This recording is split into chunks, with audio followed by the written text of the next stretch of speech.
예, 숨가쁘게 진행을 해드렸음에도 불구하고 진도는 별로 못 나왔어요. 하지만 절대 후회는 없습니다. 왜? 여러분들이 아셔야 될 내용이고 이것이 계속 쌓여가면은 뒷부분에 윤정두가 이겁니다 했을 때 캔들에서처럼 그 다음날 바로 상한가는 아니더라도 여러분들 안전한 포트폴리오 편입하실 수 있고요. 단기 수익 당연히 올리실 수 있잖아요. 그래서 좀 지겹고 어렵고 지루하시더라도 끝까지 함께 공부하셔가지고요. 시장에서 승리하시는 여러분들 되시기 바랍니다. 자, 기본적 성향, 기본적 분석 내용, 주추세 분석까지 또 들어가 보도록 하겠습니다. 5가지를 더 봐야 되는데 빠르게 진행을 해드릴게요. 자, 주추세 반전이라는 게 뭘까요? 주추세, 말 그대로 주추세입니다. 주추세. 주도 내는 추세. 그러면 뭐 여러분들이 단기 공략하신다면 단기 추세가 될 거고, 그다음 포트폴리오 기준까지 보신다면은 뭐 121선까지 놓고 보시게 되겠죠. 어찌됐건 여기에서 기준을 잡는 거는 주 추세이기 때문에 장기 이평선을 말씀드립니다. 장기 이평선. 왜? 이 종목의 전체적인 추세가 어떻게 되느냐잖아요. 여기서 단기적으로 움직이는 거 말고. 그래서 전체적인 주 추세가 어떻게 반전되느냐? 첫 번째, 이동평균선을 상향하든지 하향 돌파할 경우다. 이럴 때에는 주 추세가 반전된다고 한번 고민을 해보자는 얘기예요. 그럼 앞에서 얘기한 윤정두가 얘기한 경우랑은 다르죠. 그래서 여러분들 공부하시라는 거예요. 왜? 교과서적인 내용만 가지고 시장에 자꾸 대응하시니까 깨지는 거 아닙니까? 네? 한번 보실까요? 어떻게 됩니까? 주 추세가 여기 이탈이 됐어요.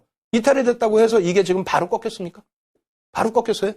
아니잖아요. 교과서적인 내용은 주 추세가 이탈이 되면 아랫방향 한번 보자인데 이렇게 해서 돌리는 종목도 있어요. 그건 심화교육에서 그런 종목은 또 어떻게 공략을 하는지를 말씀드릴 겁니다. 다만 앞서서 공부했잖아요. 네? 앞서서 어떻게 공부했어요? 깨져서 내려가는데 그만큼의 되돌림의 힘으로 깨져서 내려가는데 그만큼의 되돌림의 힘으로 그 위에서 또 조정이 나오더라도 위에서의 조정 그렇게 된다면 어떻게 된다고 그랬습니까? 주 추세가 반전이 아니에요. 주 추세가 내려왔을 때 무조건적으로 하향된다 그러진 않습니다. 다만 교과서적인 내용도 여러분들이 염두를 해두시고 여기에서부터는 조심하자라는 얘기가 되겠죠. 왜?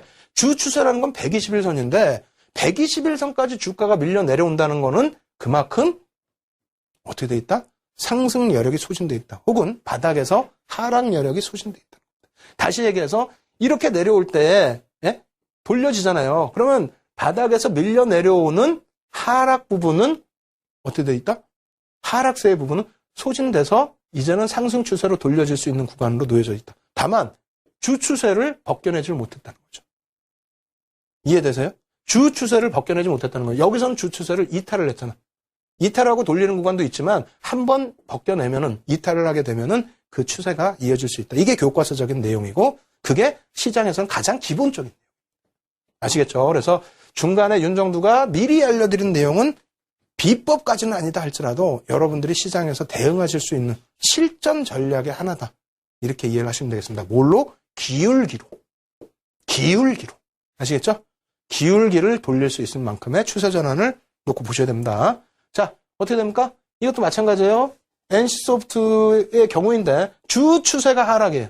주 추세가 하락인데 돌렸어요. 돌리면 무조건적으로 이게 돌려지느냐? 아니라는 거죠. 맞춰줬다는 거예요. 뭐를? 전제 조건을. 이평선 위에서 움직여주라 그랬죠. 이평선 위에서 움직여줬기 때문에.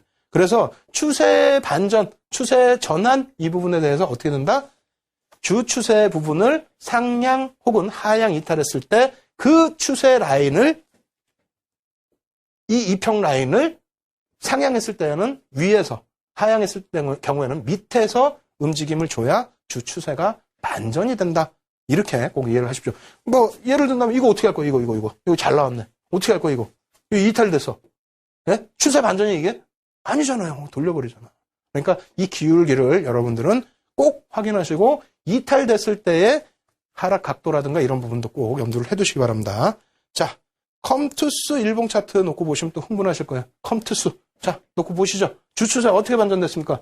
밑에서 이거 가려버리면은 이것도 굉장히 깊은 하락입니다. 왜? 장기 2평부터 해서 다 하락이야, 지금. 예? 근데 여기서 밀집 구역. 이 밀집도 굉장히 좀 중요해요. 나중에 또 설명드릴 텐데, 이 밀집 구역에 나오면은 캔들이든 뭐든 어떻게 된다? 방향성이 확 나온다 그랬죠. 확. 변동성이. 거기서 주추세가 바뀌었습니다. 위에서 움직였죠, 계속. 예? 그러면서 기울기가 바뀌면서 추세가 바뀌었다. 이렇게 말씀드릴게요. 그래서 여기서도 마찬가지입니다. 장기 추세 라인에 주추세 부분 아직 안 바뀌었어요. 이 꺾이려면은 이렇게 움직이던 부분이 반등이 안 나와야 돼. 깨져 내려가야 돼. 아시겠죠? 여기서 내려왔다고 해서 주추세 바뀌는 거 아닙니다. 그래서 양쪽 교과서적인 내용과 실전 내용 꼭 다 보시고요. 그리고 이제 강세 국면에 놓여져 있을 때 이평선 어떻게 되는지 이러한 부분 좀 빠르게 진행을 해드릴게요. 어차피 아는 내용이잖아요. 보겠습니다. 강세 국면, 주가가 이평선 위에서 움직일 때 이 경우에는 상승 추세가 지속된다. 앞에 다 보여드렸죠? 자, 어떤 겁니까? 이평선이 있고 그 위에 움직여야 된다. 네? 자, 어떻게? 현대차 일봉 어떻게 돼 있습니까? 121선이 있으면 121선 위에서 주가가 움직이죠? 그러면 이것이 상당 구간 지속이 된다는 거예요. 상당 구간. 거꾸로 얘기해서 왜 하락 추세 있는 종목을 잡냐 이거예요. 상승 추세 있는 종목을 잡아도 상당 구간 간다는 겁니다. 이럴 때 얼마나 좋아요? 예? 이럴 때 얼마나 좋아요? 이럴 때. 그죠? 아까 주추세 반전이 아니라 이런 건 뭐라고요? 기울기가 살아있기 때문에 그대로. 아시겠죠? 자, 대한항공 어떻습니까? 단기 이평을 지금 지원했어요. 120일 이평 위에서. 아이고 좋다. 너무 좋다. 행복하다. 예? 이게 주추세라는 거예요. 주추세. 강세 국면일 때 성향이라는 겁니다. 아시겠죠? 자, 약세 국면. 빠르게 갈게요. 뭐 보시는 것처럼 주가가 내려간다. 이렇게. 이거 어떻게 할 거예요? 똑같은 대한항공이어도 좋을 때 사셔야지. 2013년 이럴 때 왜 사시냐고. 예? 요즘 같은 때 유가 하락 안정 추세여가지고 또 엔화 약세에 대한 수혜주여가지고 그냥 펑펑 치고 올라가 주고 있는데 왜 꼭 이럴 때 주추세가 안 좋을 때 편입을 하시는 겁니다. 보이시죠? 이 주추세라는 건 뭐라 그랬어요? 장기 추세 부분이 이평선이 약세 국면일 때에는 주가가 그 밑에 놓여져 있을 때는 상당 기간 지속된다. 상당 기간. 아시겠죠? 그래서 급격하게 반등이 나오지 않는 한 힘든 거기 때문에 최소 3개월, 6개월입니다. 3개월, 6개월 이상은 이런 하향 추세가 나올 수 있다는 거를 염두에 두시고 보시기 바랍니다. 자, 횡보 국면 이런 경우는 뭐 드물긴 한데 의미 없어요. 이런 것도 주가 부분이 횡보하다가 한쪽으로 돌릴 수 있다. 이건 뭐 예제도 없습니다. 자, 하락 반전. 자, 하락 반전 뭡니까? 이평선 아래로 하향될 때에 추세가 하락 반전될 가능성이 있다. 같은 내용이에요. 같은 내용. 자, 놓고 볼까요? 자, 주가가 급격히죠. 사실상은. 5일 이평이 내려오기도 전에 주가부터 밑으로 깨져 내려왔다. 장대 음봉이다. 그렇게 되면 어떻게 됩니까? 추세가 더 내려가면서 5일선 당연히 깨져 내려오고요. 그 다음에 이평선, 21선 기울기, 61선 기울기 다 내려올 수 있다는 겁니다. 그래서 여기에 단선은 급격하게 주가가 급격히죠. 급격히 내려오는 거예요. 그래서 이평선을 한 번에 다 깨고 내려갈 때 추세 반전이 될 가능성이 있다.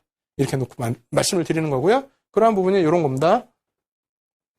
5일선이 21선 내려가기 전에, 네? 그리고 또 21선이 여기 있죠? 21선이 61선을 깨고 내려가기 전에 급격히 깨져 내려온단 말이에요. 급격히. 네? 그러면 앞부분에서도 이거 그냥 막 목이 아프게 그냥 막 말씀을 드렸는데 녹화 방송 보세요. 이제 시간이 없어. 안 돼. 네? 녹화 방송 꼭 보세요.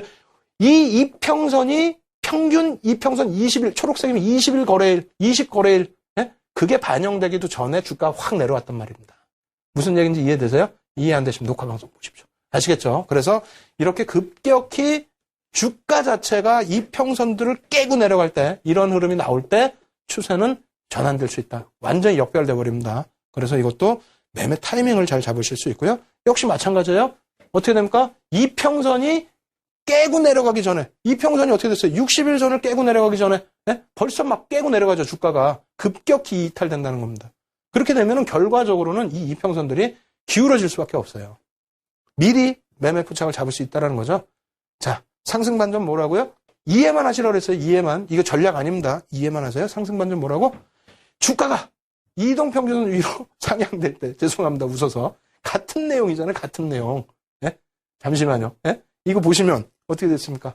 주가가 단기 이평선이 다 치고 올라가기도 전에 주가가 급등이 나온다. 이 부분의 내용이 숨 좀 쉬고 말씀드릴게요. 급하게 해서 이제 오늘 할 부분 다 이제 마무리된 거예요. 이제 이 그림 하나만 보여드리면 되는데, 급하게 해드린 이유가 잘 생각해 보세요. 수요일, 목요일 어떻게 했습니까? 막 깊이 들어가야 될 거면 막 굉장히 깊이 들어가잖아요. 그런 건 녹화 방송 다 보시라고. 그리고 지금 막 해드리는 거는 막 적으셔. 뭔지도 모르고. 적지 마시라고요. 무료로 다 다운로드 받으실 수 있게끔 해드렸으니까. 아시겠죠? 그렇게 하시고 지금 막 빠르게 진행되는 부분은 다 중복되는 부분입니다. 미리 여러분들 다 배우신 부분이에요. 녹화방송 다시 보십시오. 자, 마무리 해드릴게요. 마무리. 자, 다시 보겠습니다. 주가가 이평선을 뚫고 올라가기 이전에 주가가 먼저 치고 간다는 거예요. 그러면 이럴 경우에는 어떻게 된다? 급격히 올라가면서 추세가 반전될 수 있다. 하락 추세에서 보시는 것처럼 60일 이평선이 121선 뚫기도 전에 막 이렇게 올라가 버려요. 그렇게 되면은 뭐 전제 조건이 또 하나 있겠죠. 이 위에서, 이건 장기니까 이 위에서 주가 움직임을 줬을 경우에 어떻게 된다? 이평선 자체의 추세가 완전히 돌려질 수 있다. 이렇게 말씀을 드리겠습니다. 그래서 오늘 공부할 내용은 여기까지 준비를 제가 다 해드렸습니다. 뭐 예제 부분이 몇 가지 더 있긴 합니다만 어차피 같은 내용이에요. 어차피 같은 내용 뭐 실전 차트 놓고 보신다 해봐야 설명만 길어져요. 설명만 길어지면 또 여러분들 어떻습니까? 이거 배운 것 같은데 또 혼란이 올 수 있어요. 그래서 다시 말씀드립니다. 지금 제가 오늘 보여드린 자료만 해도 50장이 넘습니다. 그죠? 이러한 부분들 우리 불TV 전문가들 밤을 새워 만든다니까요. 그리고 이 자료를 바탕으로 해서 다 교육이 돼 있으신 분들이고 윤정도보다 더 똑똑합니다. 훌륭합니다. 그래서 저희 그 불TV에서는 여러분들 교육을 위해서 항상 무료 방송 진행해드리고 있으니까 여러분들 오셔가지고요. 참여하셔서 오늘 못 다 해드린 교육 내용 더 배우시고 그리고 무료 자료 다운받으셔서 여러분들 걸로 꼭 만드시기 바랍니다. 아시겠죠? 예, 오늘 이렇게 해서 수요일, 목요일, 금요일까지의 교육 다 마무리 지어드렸습니다. 뭐뭐 했죠? 이평선 배웠고 이평선의 전략 부분까지 배웠습니다. 뭐가 남았다고요? 비법입니다.